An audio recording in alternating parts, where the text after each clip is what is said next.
नरसेती तू पशुआ की जे गद्दा बैल बनाई, और ये 56 भोग कहाँ मन बोड़े कि तक कुर्डी चढ़ने जाई। अब बिना भक्ति ये आहार, ये भोजन नहीं आपका प्राप्त कर सकते। क्या प्राप्त करोगे कि तक कुर्डी चढ़ने जाई। ओह, अब कुत्ता बन गया, गधा बन गया, बैल बन गया, समय पर ना आहार कर सकता। बैल के नाथ डाल दी जाती है नाक के अंदर, और उसका रस्सा बांध दिया जाता है और खूंटे से बांध दिया जाता है। ना समय पर आहार कर सकता, ना समय पर वो जल पी सकता, उसकी मर्जी नहीं चल सकती। और ईब तो हम अपनी मन मर्जी चलाते हैं। सत्संग में भी जो सोचा तो भाई दुख है थोड़ा, फिर आवांगे, गर्मी सी कम हो जाएगी, फिर आया करांगे। कभी न सोचे भाई सर्दी ज़्यादा, फिर चलेंगे सत्संग में। ये बहानेबाजी कति मिट जाएगी जब आपकी ऐ मिट जाएगी, या ऐ ना मिट्टी है, इतने ये मन में विचार उलट सुलटाती रहते हैं। तो पुण्यात्मा, अब इस दास का जन्म किसान परिवार में हुआ, और अब पहले तो हम भी उन बैलों ने चलाते रहते थे, और उनकी पीड़ा से अब हम खूब परिचित तो सभी थे, ज्ञान था कि इनके साथ ऐसी बीत रही है। लेकिन अब परमात्मा की ज्ञान से हमारी आंखें बन गई। अब इन आँखों से हमें खूब दिखने लग गया। अब पहले जो दुख देखा करते उन प्राणियों का, पशुओं का, बैलों का, अब इस तत्व ज्ञान की रोशनी में याद आता है, और कांपनी चढ़ जाती है, कई पर रूंग खड़े हो जाते हैं। परमात्मा, ये दुर्दशा हमारी भी होती। ठीक है, हम भक्त भी थे, भक्ति भी करते थे, लेकिन वो शास्त्र विरोधी।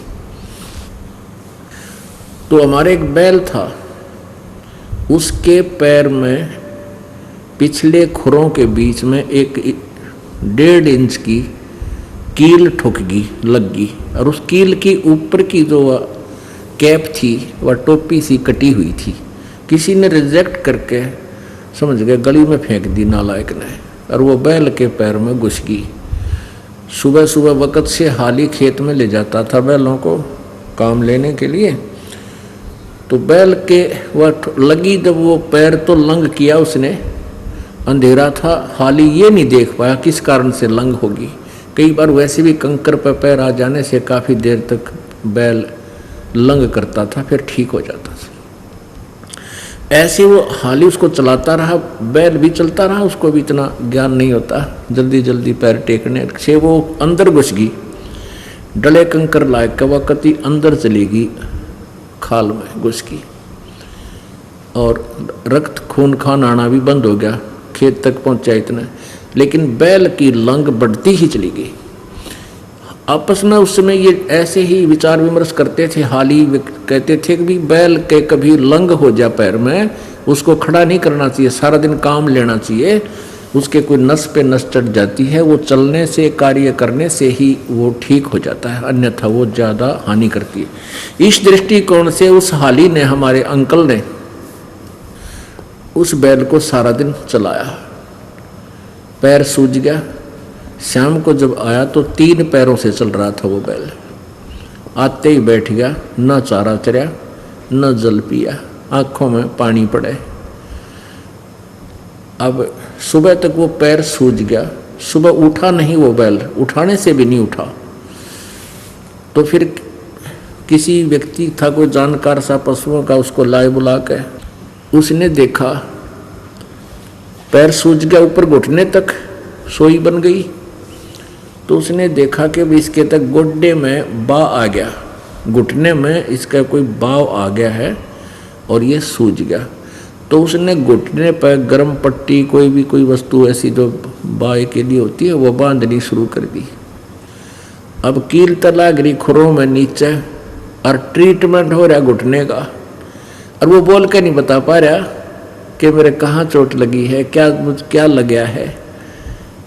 अब 1 महीना 20 दिन तो वो बैल वहीं पड़ा रहा बेचारा, वहीं उसको बैठे बैठे का चारा चरा दे, वहीं थोड़ी बहुत उसको जल पिला दे। अब 1 महीने के बाद वो अपने आप पक के पैरों के खुरों के बीच का वो स्थान, उसमें से मवाद लेकर लग गया, रेसा। तब देखा रहा इसके तो पैर में गड़बड़ है। एक व्यक्ति बुलाया, उसने एक ले रखी थी बस पेन सी, नकचुंडी बोल रहे हैं जिसको, जैसे वो नेल कटर टाइप सी।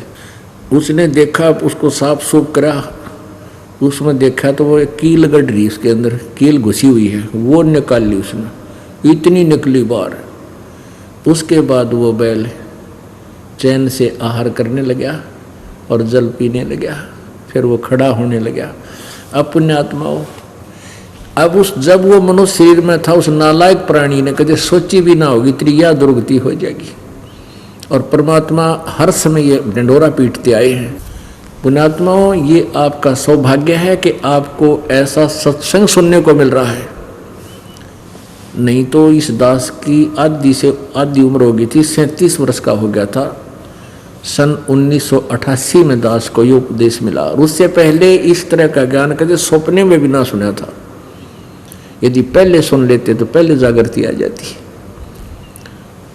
तो ये सौभाग्य है आपका कि आपको ये ज्ञान, ये वचन, परमात्मा की महिमा सुनने को मिल रही है। आप बहुत ही सौभाग्यशाली व्यक्ति हो। आपके पुण्यों की जितनी प्रशंसा दास करे उतनी थोड़ी समझ लेना।